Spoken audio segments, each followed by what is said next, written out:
Hey everyone, this is Jane with Barlow Herbal, and it is that time of year again. I am going to share with you some of my best tips and tricks to help you curb your sweet tooth.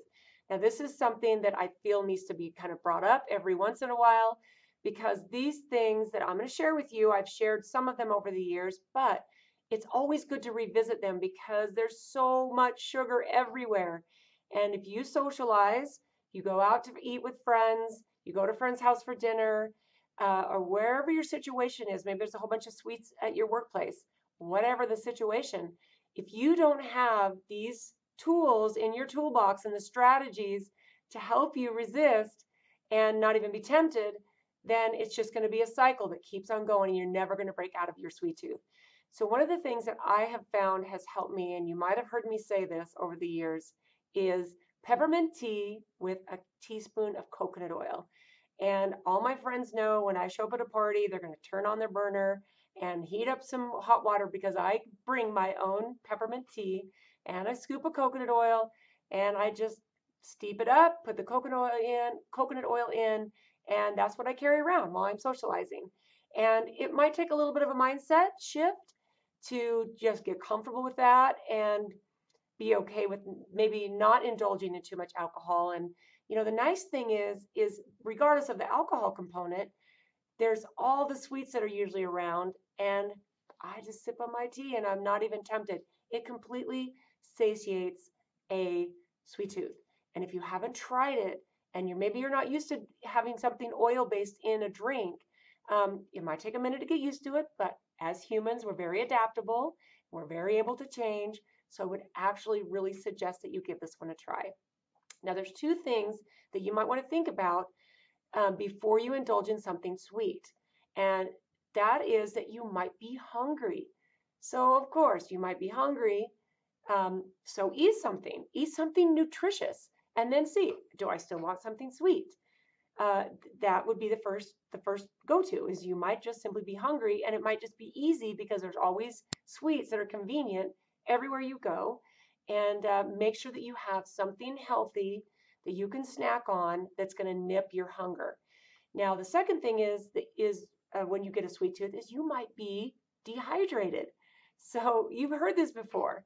If you drink a full glass of water, and I love a quart jar because that is a big, most of the time if you're dehydrated, you need to drink enough water to fully rehydrate your body. And most of us are chronically dehydrated. Unless you make a conscious effort and you're always carrying your water bottle around with you are probably dehydrated. And if you're a soda drinker or you're a coffee drinker, or you drink green tea or something with caffeine, you definitely need to drink more water because those things tend to dehydrate you. So the second thing besides hunger is probably dehydration. So check those two things first and do something about them before you just indulge in something sweet.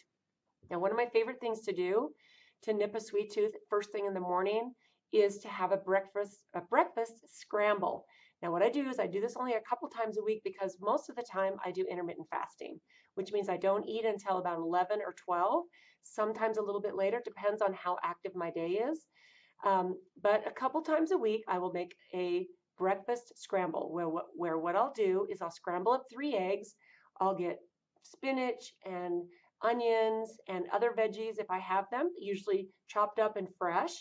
And then I'll get baked sweet potatoes. So I'll bake up a sweet potato and I'll keep a little bit of them. I cube it up when I cook them and bake them. And then I'll keep them in a container in the fridge so that when I make my scramble, I can simply add the cooked sweet potatoes. And when you eat something like that first thing in the morning, your hunger, you won't even think about food. You'll be able to get through your workday. You'll be mentally sharp because you've got the protein from the eggs, and try to use pastured eggs if you can. I'm lucky I have two friends who raise chickens. They have chickens and I get my eggs from them. So I am so grateful for that. So if you have access to fresh pastured eggs, that is going to be great, but they provide a lot of protein. Veggies are a really good way to keep your sweet tooth in check. So besides in a breakfast scramble, which is going to keep you satiated all morning, that's actually a really good way to nip a sweet tooth. Now, if you're used to eating like a muffin or a bowl of cereal or toast, something that's carbohydrate like that, think about it, you're going to get hungry pretty quickly because that might provide some quick glucose for your brain and your energy for your body, but it also goes away really quickly and it makes you hungry faster. And the first thing that you're going to want to reach for is more of that, more carbs and, something sweet. So you want to take these steps to put in place stuff that's going to make you so you're less hungry. Now, there's a couple of supplements that I really, really like. One of them is spirulina. Now, spirulina is really, really good for curbing your appetite for sweets because it's so densely nutritious and your body just loves it. You can get it in a bag by the pound, and I would really highly suggest that you get organic and you can add it to a smoothie. A smoothie is a really great way to decrease your appetite for sweets. And I would get a really good protein, plant-based if you can, also maybe a whey isolate, a grass-fed whey. Find a really good whey, a really good protein that resonates with you and what your body loves, and then add blueberries, a handful of spinach, a teaspoon or a tablespoon of spirulina. Blend it up. I usually love almond milk or coconut milk as my base, and you can do water, but that is one of the best things that you can drink or eat to keep your sweet tooth at bay, which is amazing. It will also really satiate you. Now, we actually do a capsule form of spirulina. So if it's easy for you to get spirulina that way, we call that product anti-aging. Pop a couple of spirulina. I actually take it as part of my supplement routine because I know how densely nutritious spirulina is for you. Now, there's a couple other things. I wrote some of these things down. And here, this is really super, super important, is don't bring sweets into the house. Now, this is something I have to tell my husband. I don't want this in the house. And so he'll sometimes keep things in a bottom drawer in his office, which sometimes I've actually gone after. So I've said, don't even bring them in your office. He'll put them in his car. But I don't even want anything in the house that's going to tempt me. And so if you're going to make your environment conducive to not having the sweets around, so you have to use willpower. And as you all know, willpower does not work. Eventually, it's just like a muscle. Eventually, it's going to wear out. It's going to be like, you're going to say, I deserve it. I had a hard work day. A little bit won't hurt me. And we get caught in this trap where a little bit turns into every day. And you might already be in a rhythm where every night after work, you have something sweet, or even every day, every night after dinner.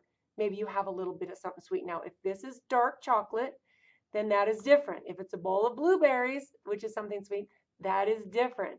Those are not the things I'm talking about. I'm talking about a bowl of ice cream, a brownie, a cupcake. My husband's favorite is cookies. He is a chocolate chip cookie monster. And he even is at a point where it's like, we shouldn't keep these in the house because I'm going to eat them. And he'll eat them, whenever. And I can be tempted by them too. So I would just as soon not have them in the house.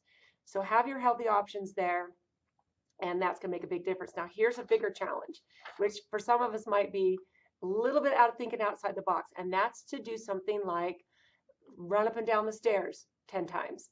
And if you think that that's going to not nip your sweet tooth, trust me, it completely will. So move your body or get up, put on your coat or put on your shoes and take a walk around the block. If you get a sweet tooth, you're basically what you're doing is you're pivoting.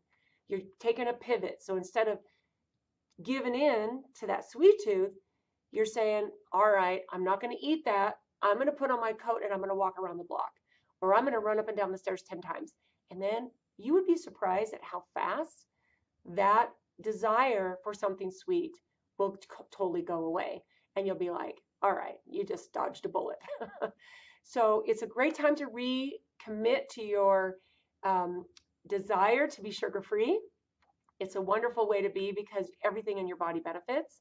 And every single thing that you eat, your body, your cells, your mitochondria, everything in your body is paying attention. Your genes, they know when you make a decision that's healthy or unhealthy. And you might not feel it right away. It takes a while to compound. Some of these habits take a while. But your body, every single bite you take, your body is paying attention. So don't forget about that. That is such a powerful way to think about going through your day. So I hope this has been helpful. Hopefully you got a little bit of motivation out of this, and we will talk to you soon.